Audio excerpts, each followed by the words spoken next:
Okay guys, good morning, good morning. Here is what I am going to do. I am going to record this very quick 101 on Lightroom.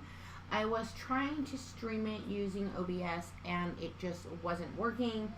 It's been a whole morning full of technical difficulties, so I think it's time to just stop and move on.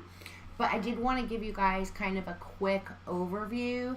Lightroom is amazing, and I will try to do some additional, more in-depth tutorials later. But for right now, I just want to go over some of the basic stuff. So I'm going to assume, for the purpose of this little tutorial, that you've already been able to upload an image into Lightroom. And if you haven't, then I will do another tutorial at another time that shows you exactly how you can import, how you can export. But right here, I really want to focus on just some of the basic stuff that you can do in the develop module of the Lightroom Classic CC. So if you have another version of Lightroom, then it's going to look a little bit different, but the features and the capabilities are going to be the same. Now, I know there were also some people who were talking about using Lightroom as a mobile app, and for that I'll have to do a very different, a different tutorial for you guys, because the interface there is very different than using it on a desktop, laptop, PC, MacBook, whatever. Mobile is very, very different. It's not going to have the capabilities that the desktop is going to do. So for me, although the mobile version is great, like if you're on the go, let's say that you're at an event and you need to share something right away and you just want to make a couple of tweaks, it's great. But if you really want to just kind of push through it and get a bunch of photos edited at once and be done with editing for the week, this is definitely the way to go. For the most part, I mean, you don't even need to go in and use Photoshop if you don't want to, because it's just not going to be necessary. Here you can do most of your edits that you're going to want to have very, clean, nice, good looking images, and be able to use your own creative style to do that. So let's jump into this real quick. I'm going to go into the Lightroom. Now, what you guys are able to see on your screen is only, right now through this tutorial, is only part of what you're going to see in yours. So there's going to be some stuff over to the left that you would be seeing at the top, below, but for the purposes of this tutorial, I'm really only showing you guys this area right here, where you are already in the develop module, which you are going to see at the top on the right side of the screen, or kind of past the mid side to the right of the screen, where it will say library, develop, etc. So you want to be in the develop tab once you have your tab, once you have your photo uploaded. So you have library, develop, map, book, slideshow, print, web. These are all different tabs that you're going to have at the top, and they all have different purposes. They all do really cool things, but right now let's just worry about the develop. So the biggest thing that you guys are going to do in develop most likely is going to be the basic stuff. There's definitely some other things that you can do, but your first place is going to be in the basics. And in the basics, one of the really important things that you have to address is going to be white balance. So you kind of want to make sure that you know what your white balance is, and maybe you got it right and maybe you didn't, right? And that's going to change the whole color scheme of your photo. So before you go and make all these other many adjustments, it's really a good idea to go ahead and fix your white balance. Now, some people can use a gray card or something, but I'm not going to get into all the photography tips and everything for photography right now. I really want to just talk about taking your picture as it is and trying to make it better. So right here in the basics, you can expand it, you can reduce it down. But once you have it expanded, you're going to see that it says treatment there, and then color and black and white. You can click black and white if you just want to quick change for Lightroom to make that for you. I would recommend using a preset or creating your own, but that would turn this picture into black and white. But for this purpose, I want to assume that you are dealing with a picture that has color. And you are going to go right down to where you see the little WB.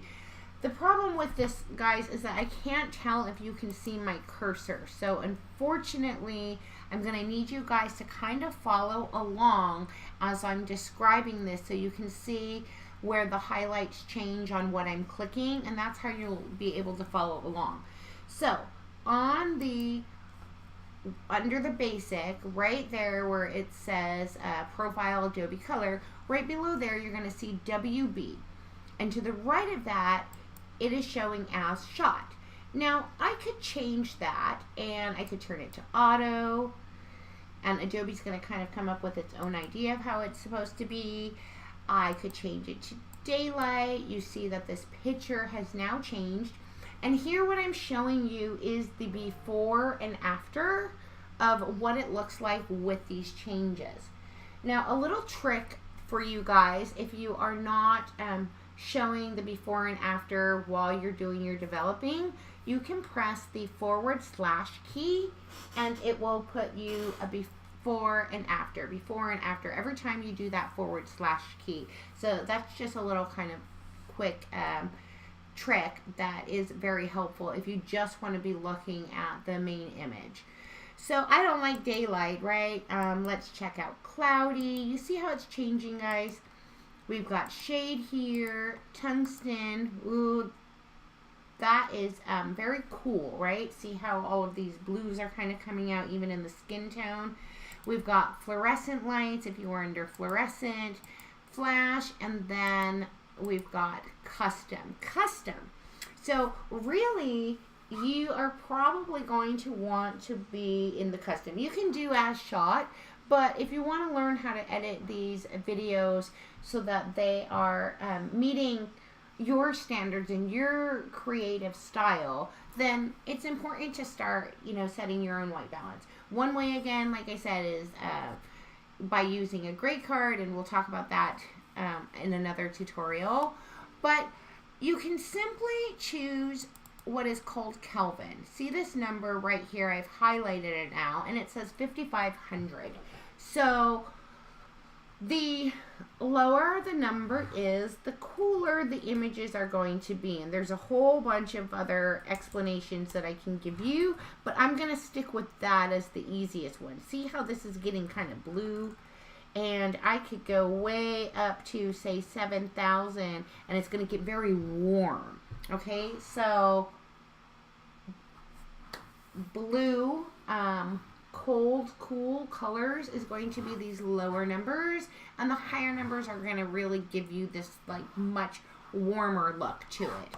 Now, if you don't know about the Kelvin numbers and you're not experienced in determining white balance on that basis, one of the really cool things that you can do with Lightroom, if you didn't use a gray card or don't have any other way to really determine it, is to click on this little eyedropper here. If you guys can see that, now see it's moving across the screen. So what I'm going to try to do, actually, going to try to find some neutral part of this image. You really don't want to have like super high numbers or super low numbers, and you want the red, green, and blue to be as similar. So if you guys see in this little square that is moving around where it says pick a neutral target, in the bottom part of that you see R, G, and B, and they have figures there. So these numbers are kind of all over the place where I'm pointing right now. You've got 92.8, 88, and 74.7. So those colors aren't exactly neutral. The neutral colors are going to have very similar balanced red, green, and black, and blue. Sorry, red, green, and blue. So I'm going to try to see if I can find something in this image that does have a little bit more of a neutral color. Not quite what I'm looking for, guys, but we're going to pick something, okay? Just to give you guys an idea of what this looks like when you pick right here from the eyedropper. Okay, that's a little bit high. I know there was a somewhat neutral color in here that I had used the other day just as an example. So let's see. You can move around. Now, one of the other cool things that you'll see if you are following along right now, on this screen you're not seeing it because I've cut it out. I want you to just really see this before and after. But on your left-hand side of the screen, if you are in this classic version, you will see a little square of your image. Let's see. Oops. That is right. Let's see. Oh, it's not even showing me here. Okay. I don't even see it on my screen now. I think that I hit it. But when you see this little square of your image, it's going to show the changes just like you're seeing here in the before and after. But let's go ahead and stick with picking a neutral target. I'm just going to pick anything, guys, because I just really want to show you what happens. Okay, see how that changes? So again, I can pick the eyedropper. I can go to any part of this image, and it is going to change the white balance completely. Let's say that I messed up, and I'm like, oh, no, I don't want that. That's too cold, it's too warm, it's too ugly, it's whatever it is. If I double click the temperature here, it puts it back to really however it was shot is what it's going to put it back to. You don't really have to worry too much about the tint because that adjusts kind of based on the white balance that you're picking. So again, to change your white balance using a color in your image, which is really great if you have some neutral colors that you can use, but in most images you can find something pretty similar and you'll see how that image is going to look. See, this one is actually pretty good. You see it's at 80.5, 81.1, 81.5, which is, it's just slightly different. So this was shot at 4350, and right now you have it at 4600 when I chose to use the eyedropper in what I felt was like a neutral place. Now here's an even better neutral place. You see you've got 80.3, 80.2, 80.2, so they're almost exactly perfectly neutral. But that really, see, that kept it exactly the same at 4600. So that's good enough. Now you want to look at the tone. And the tone of your picture includes the exposure, the contrast, highlights, shadows, whites, blacks. And that's a lot, but you can do amazing things with just adjusting your tone. Oops, sorry guys, I hit that for you. Your tone, contrast, highlights, shadows, etc. So let's go ahead and we're going to click on tone here.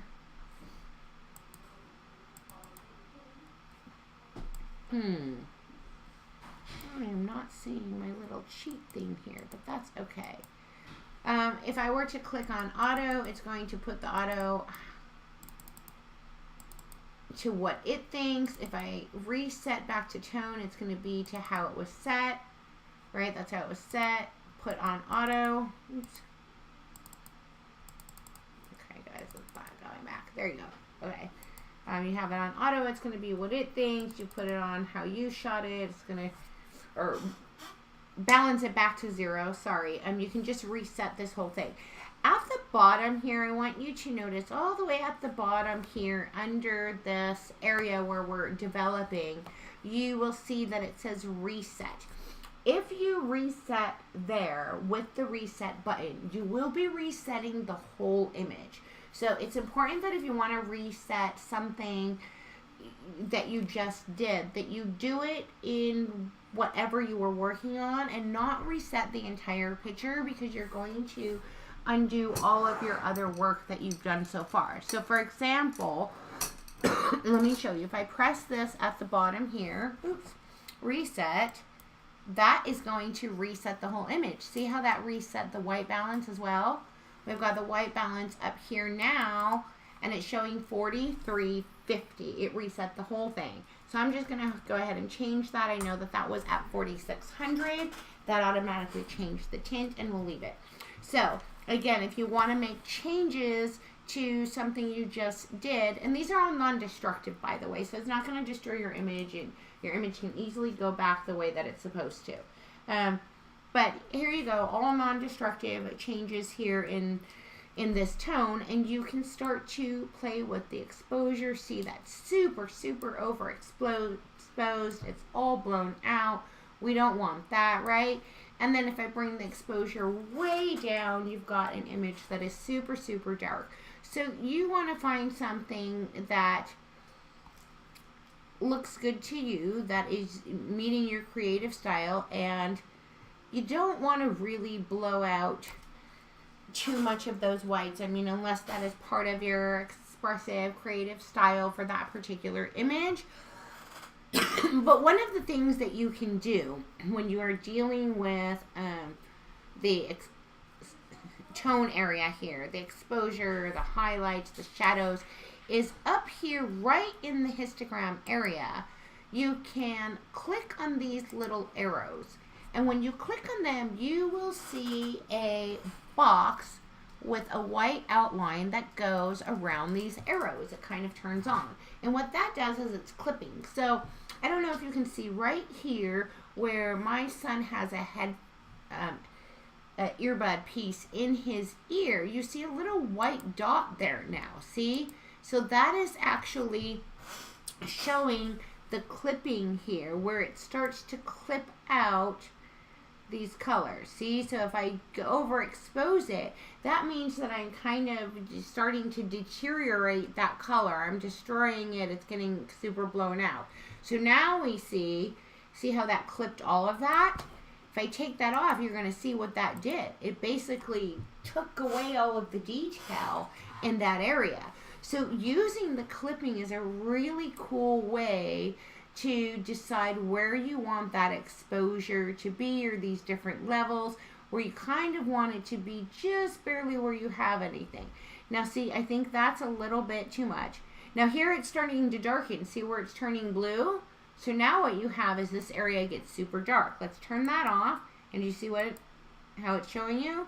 So a great way, you use the clipping. It's a great way if you're new to editing, new to photography, to just kind of figure out where you might want that picture to be.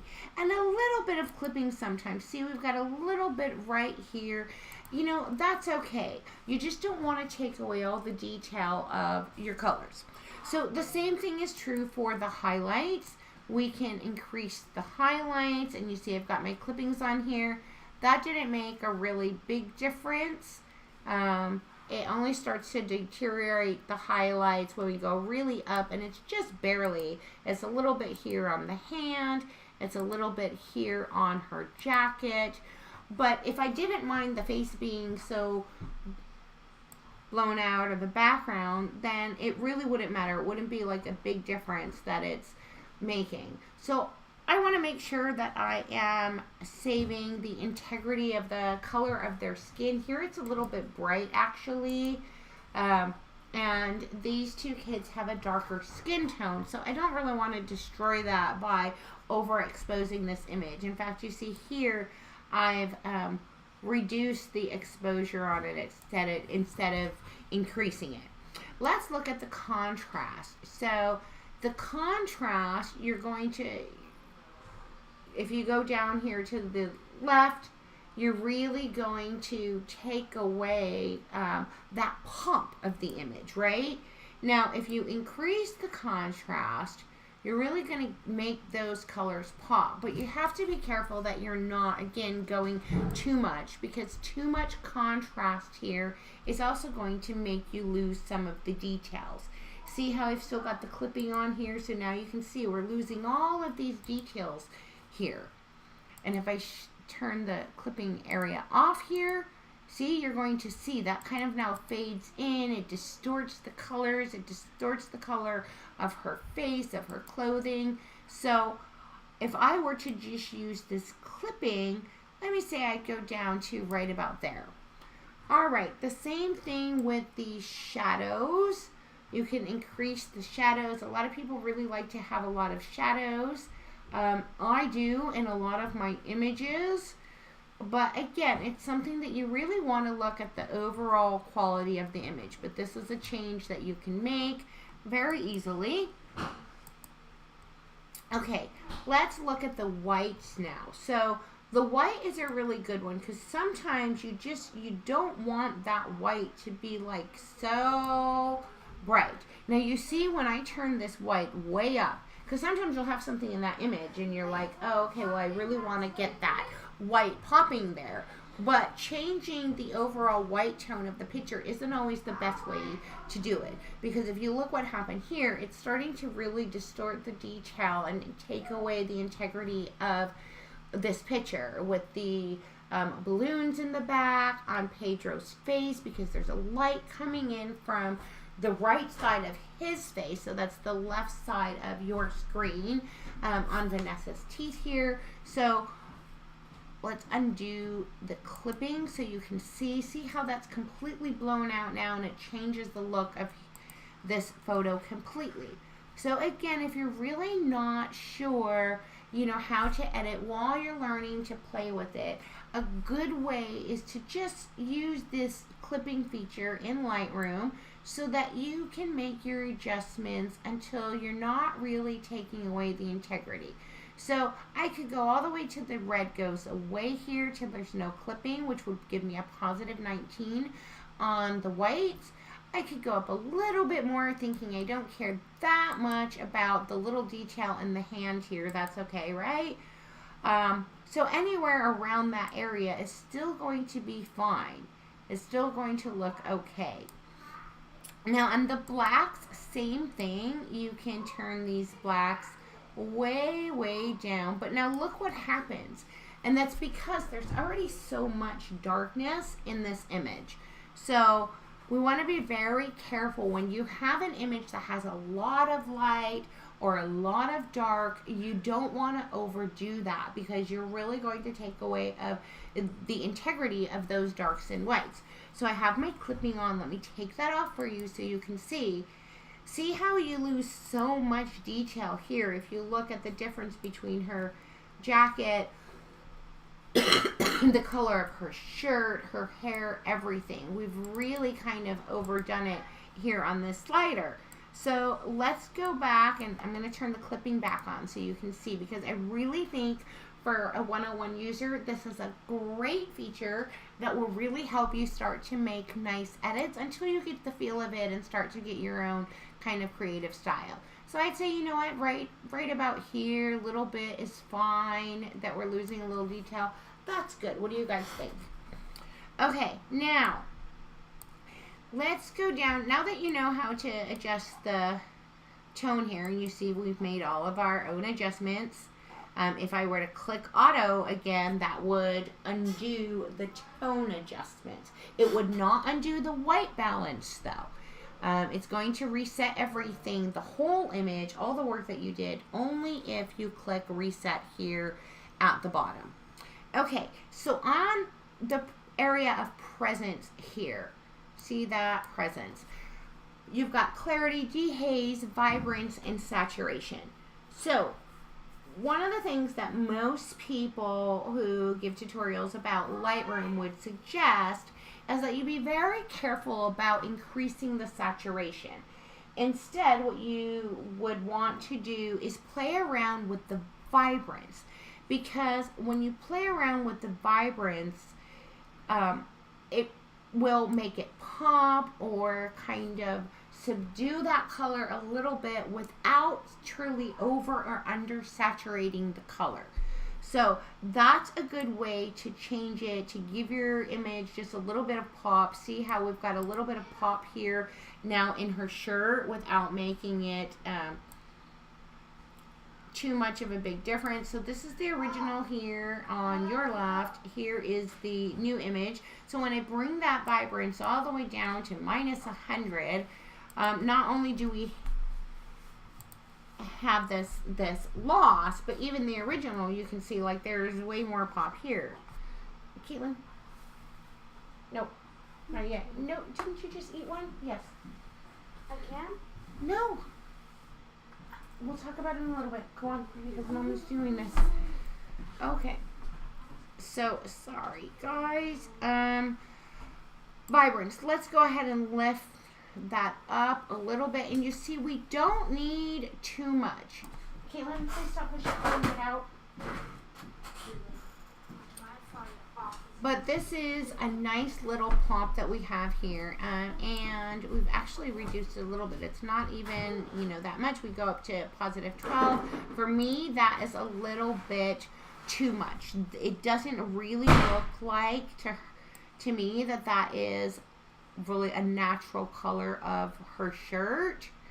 If I pull that down, you're really going to lose a lot of that.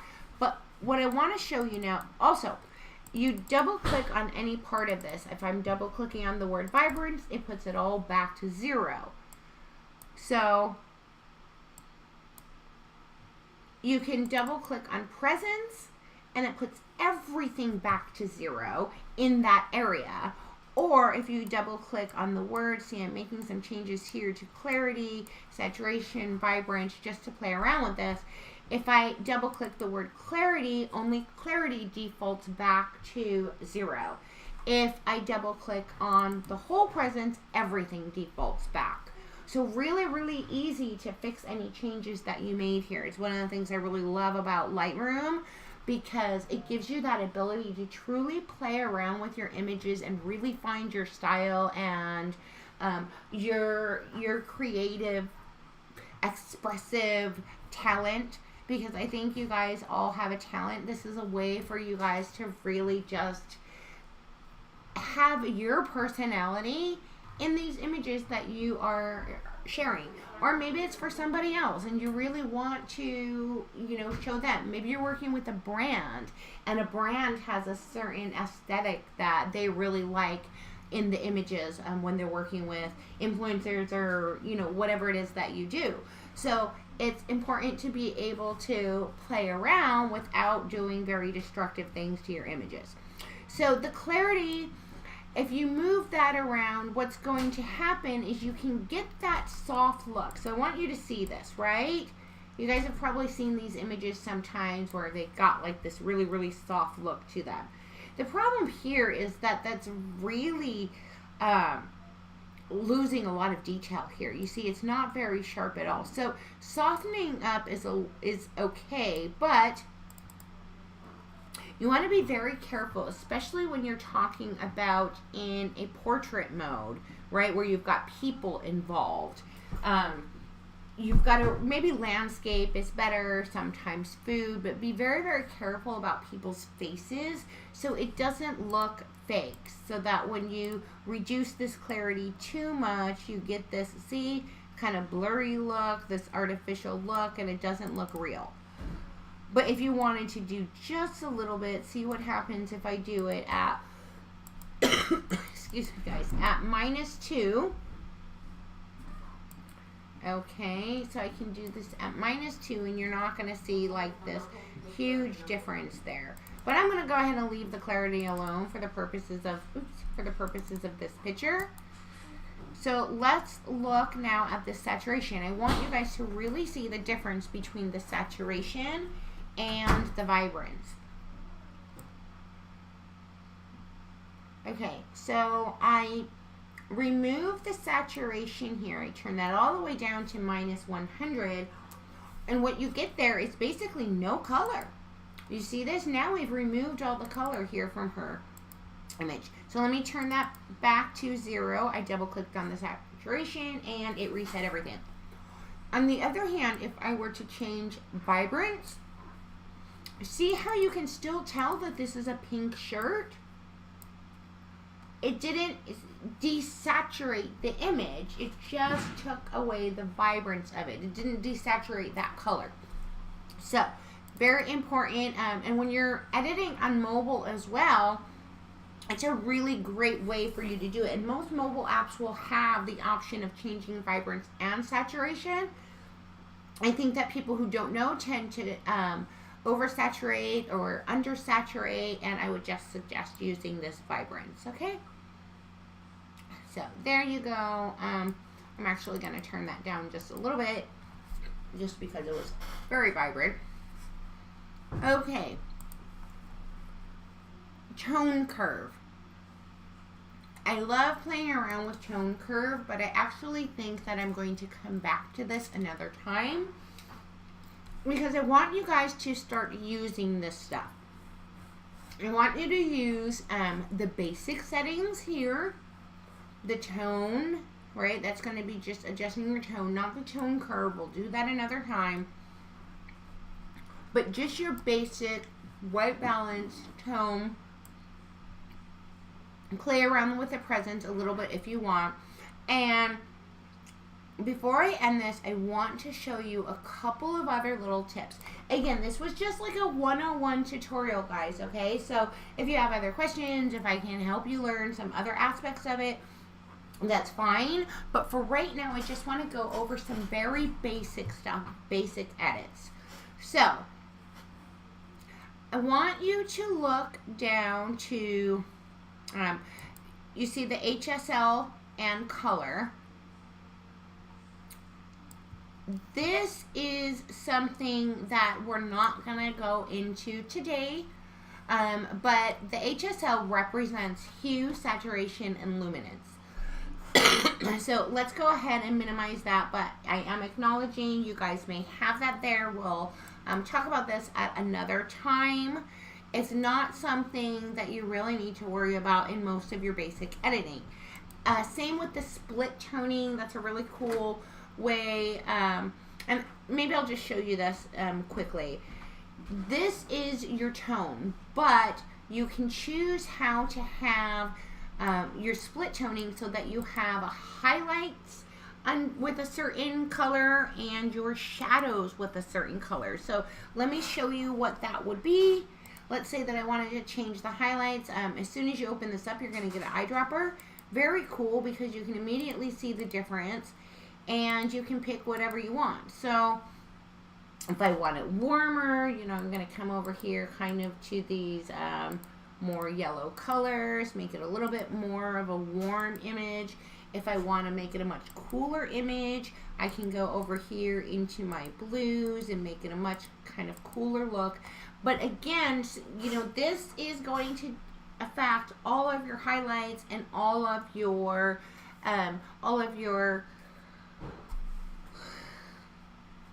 highlights and your shadows here. Sorry, I have something going on here in the background that is distracting me for a second. And with that, let's go ahead and pick a shadow color. I'm just going to pick anything just to kind of show this to you. One of the cool features here is that you can shift the balance so that if you want it to be more on the side of the highlights, kind of favoring it, you can go this way. If you want it to really kind of favor the color of the shadows, that green, you can balance it the other way. Now, I really wouldn't want to do this, right? Because if you see what happened here is Vanessa and Pedro's face are turning green and everything's kind of overpowered with this green that just doesn't look like nothing against the color green. I do love the color green in trees and certain things, but not as a person's face unless you're Shrekin. Then I like you. But this is just something that you can do. It's a really nice way to make your picture really pop, especially when you have, like I said, that it's not really portraits, but cool backgrounds, landscapes, food, whatever it is. Really cool way to just put a little bit of color pop and tone variation into your image by just doing that split toning. But I'm going to go ahead and reset everything back, put the balance back, put the hue back, put the saturation back. Everything's back to 0, and we will go ahead and minimize that. Sharpening. So This is under your detail area. We'll go ahead and expand that again. So on sharpening, do you guys see this little square thing right here? I'm gonna click it, okay? It's like a little square with some 4 lines coming out of this square. When I click on that, I can actually go over here to the image. I'm gonna click on it. Oops. And now I can select a specific area of that. And once I select it, I can start to adjust my sharpening.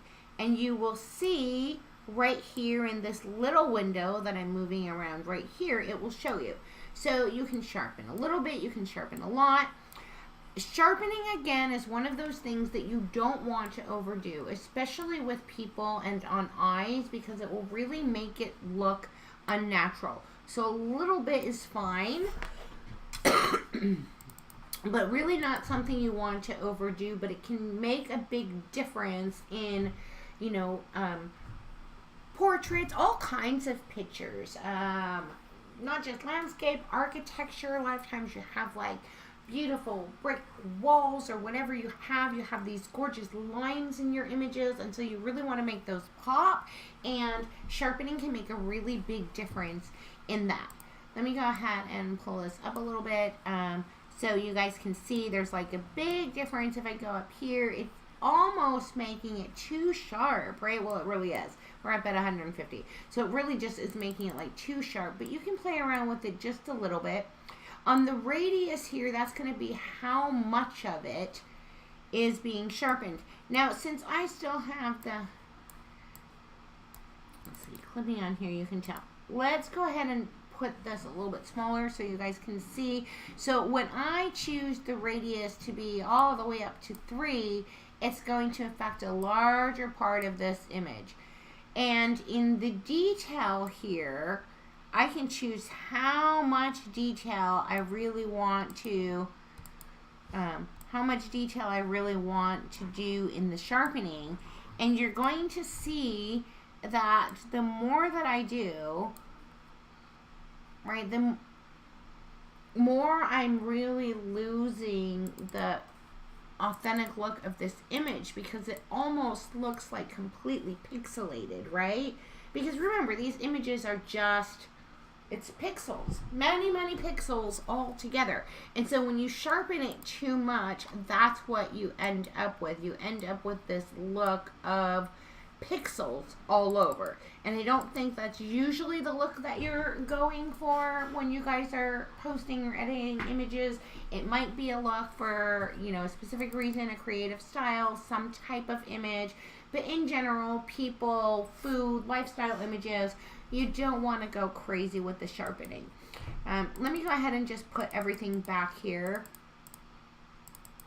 Okay, everything is back to its defaulted amount.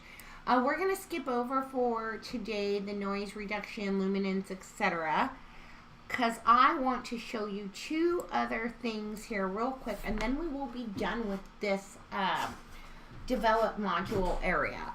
And next time I come on, if you guys are interested, I will show you about importing, exporting, show you some cool things that you can do in the print tab, where you can actually make all sorts of cool things for online use as well, even though it's saying print.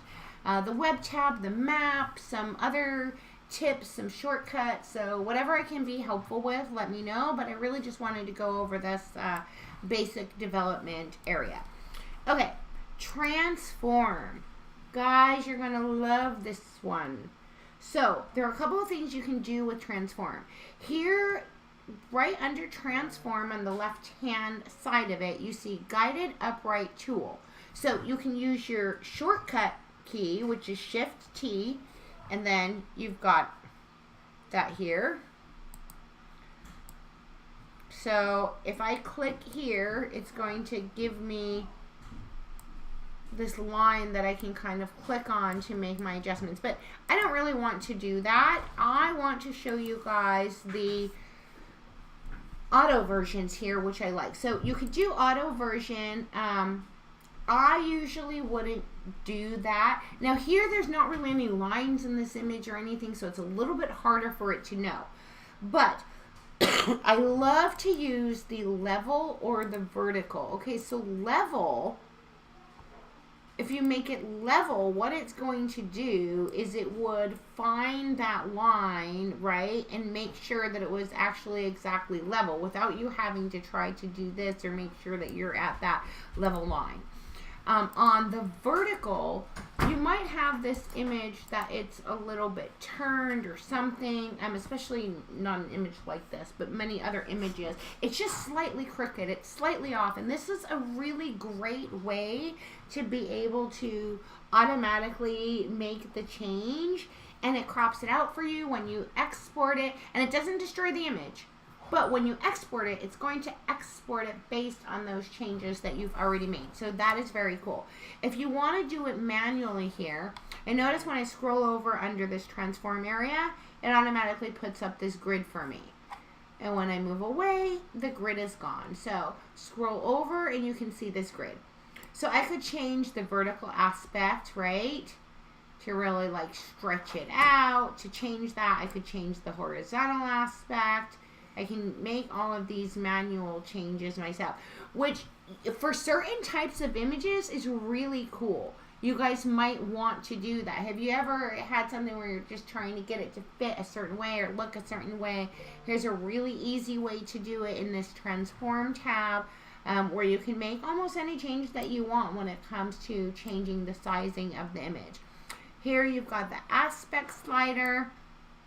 You can scale it, bigger, smaller, whatever it is that you want to do here. And then you've got the X and Y offset, which is another cool thing. So see how it kind of moves it all the way over here. Here we're moving it all the way over to the left. Here I'm going to move it up, and I'm going to move it down on the Y axis. You can also constrain the crop if you want to just that area, right? So just the area that was showing. I don't want to do that. I'm going to turn this off and double click transform. When I double click transform, it puts everything back to how it was.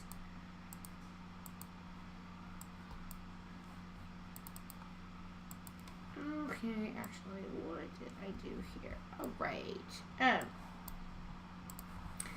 So, lastly, to show you, okay, so you could level, vertical, whatever. I want to get rid of this real quick. Give me just a second here. I don't want you guys all confused with what we've gone over. So I'm going to go ahead and minimize all the rest of this stuff so I can show you this little last thing that I want you to look at.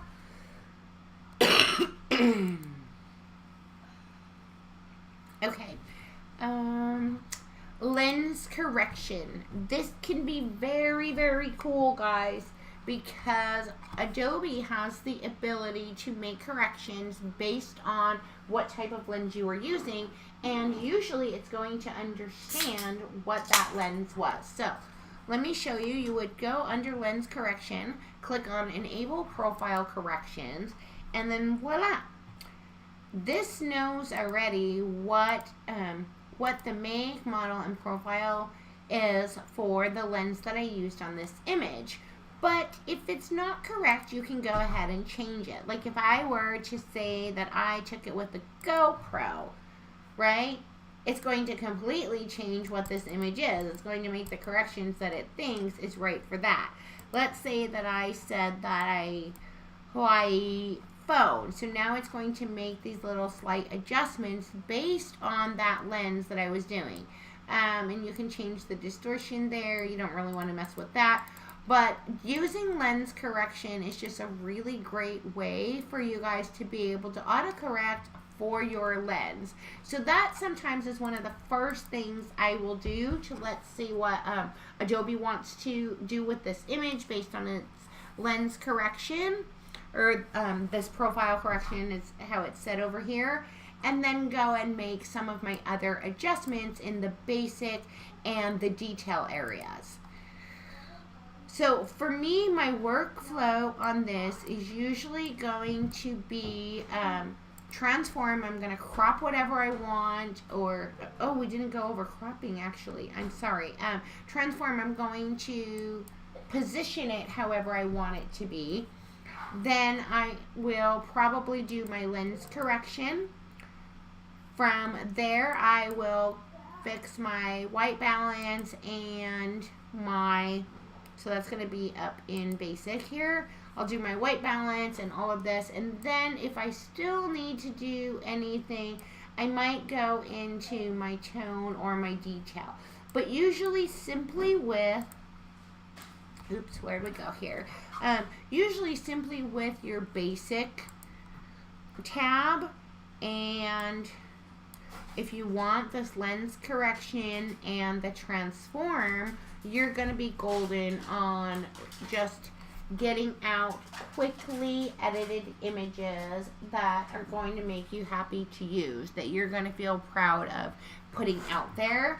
And I know a lot of people, our goal this year is to work more efficiently, right? Or it's one of our goals. So this is definitely a way to be more efficient in your workflow in general. Last thing I want to show you, and I'm so sorry that I skipped this because it is super important. Excuse me, guys. I'm still sick. Last thing I want to show you guys is the cropping. So that is up here right above basic. You see these little icons here. I will go into the rest of these another time, because here you're going to get into brushes and you're going to get into masking and all of this stuff. So we don't want to do that today because that's a little bit more advanced than I wanted to go into today. But I do want to go into the crop. Okay, so you see this little dotted square. That is your cropping. And I'm going to go here to the bottom to the left where it shows YY, and that is my before and after view if I want to go back to that. Or again, you can do the / to do before and after. See how that's changing? I'm just clicking the /. But let's go to the crop here. It's a really easy way. With the crop, you can turn it. You could crop it this way. You can move it however you want this image to be. Again, it's not destructive, but it will export this way, so you get this nice new image the way that you want it to be. You can expand it. You can shorten it. You can do however it is that you want to crop it. I absolutely love the ability to crop in Lightroom because sometimes it's just a little simple adjustment, right? Okay, see, so that, I didn't actually mean for that to crop, but that's okay. But in a way that actually turned out kind of cool, right? I wasn't meaning to do that, but now, whereas in the picture, it's really more of an upright thing. She's got this little tilt to her. But again, I wasn't trying to do that. You can also do uncrop rectangle. You can go back under edit and undo whatever it is that you just did. So we can do that. I'm going to do uncrop angle, uncrop rectangle again. And you can just kind of keep going back as well if you had wanted to get back to a particular spot, to a specific spot. And this is actually where the original image was. But crop is just, it's very cool. See, you just click on it, you can turn it, you can fix, let's say that right here, so let me show you guys, right here in the left hand corner in some of the images, you can see a dark area right in this area where I'm cutting off. And you can see that dark area because it was behind the backdrop that I had set up. So because of that, it's got this black space. So I might not want to crop it like this, but maybe I just want to kind of move this over to, I want to move this over to the right here because I had this black area. I would click, oops, over here on done. You see that? Done, and there you go. It would have been cropped.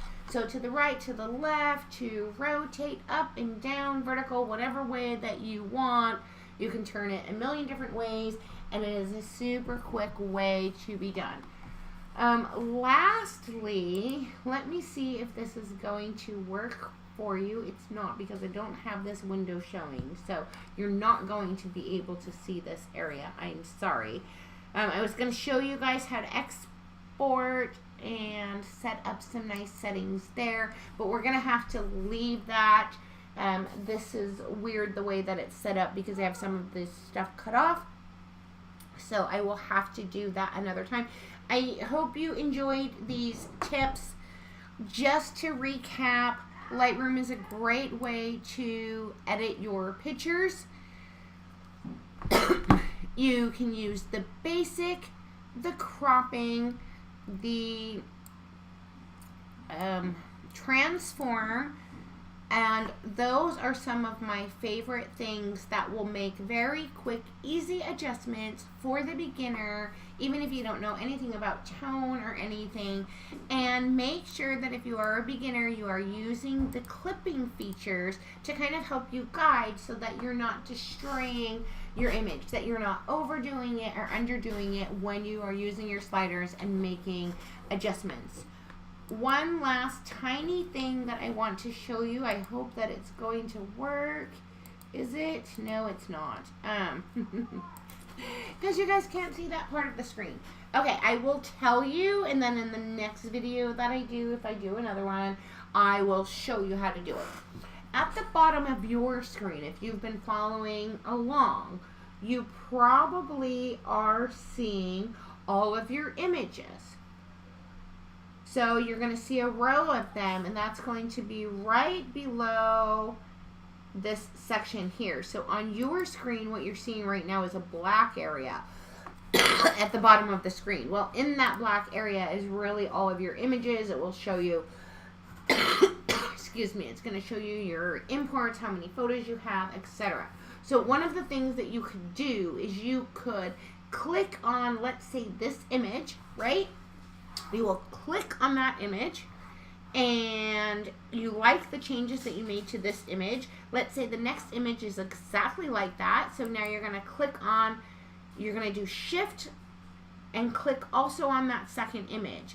And from there, you will get a little button here that shows, did you guys see it appear here? It shows sync now. Now, if you notice, that wasn't there before. Now what you see is previous and reset, right?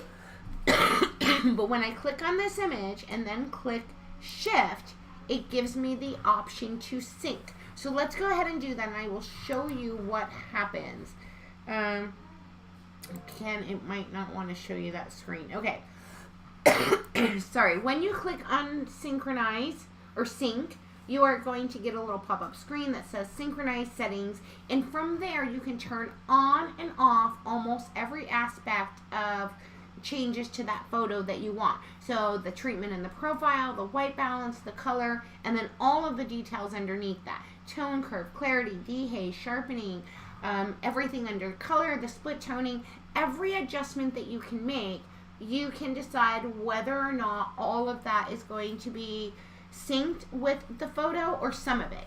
So one of the ways that I use this the most is, let's say that one image I had to crop slightly, but everything about the image, everything else about the image, I wanted it to have the same changes on that next one. Then I could just unclick the crop area when I'm syncing, and it will sync everything except the crop that I made. So you've got a lot of options there to sync what you want, and it is one of the most time-saving tools you're going to come across, is just that ability to really sync.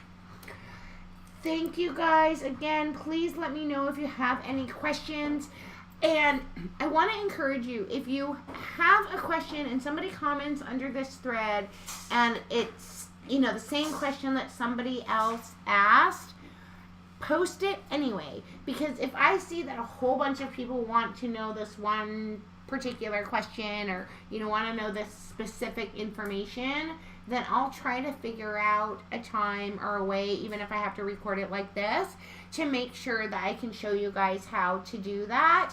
But if it's like only one person wants to do it, or just wants to know how do you do that, you might do better just reaching out to me, and I probably won't be creating a video. But if more than one person is like, we really need some help with how do we export, or how do we deal with watermarks, or how do we deal with this, then I will create something else. I hope this was helpful, guys, and excuse me, let me know if you have any questions.